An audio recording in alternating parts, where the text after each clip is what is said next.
আয়াত ৭৬। وَإِنَّهُ لَقَسَمٌ لَّوْ تَعْلَمُونَ عَظِيمٌ।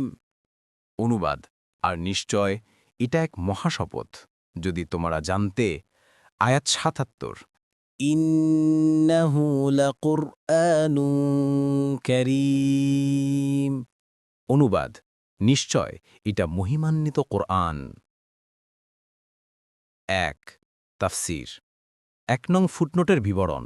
কোরআনের মহাসম্মানিত গ্রন্থ হওয়া সম্পর্কে ওইগুলোর শপথ করার অর্থ হচ্ছে ঊর্ধ্বজগতে সৌরজগতের ব্যবস্থাপনা যত সুসংবদ্ধ ও মজবুত, এই বাণীও ততটাই সুসংবদ্ধ ও মজবুত। দেখুন কুরতুবী। আয়াত ৭৮। ফি কিতাবিম মাকনুন। অনুবাদ, যা আছে সুরক্ষিত কিতাবে। ১ তাফসীর। ১ নং ফুটনোটের বিবরণ, অর্থাৎ সুরক্ষিত বা গোপন কিতাব। এই কথা বলে এখানে লওহে মাহফুজ বোঝানো হয়েছে।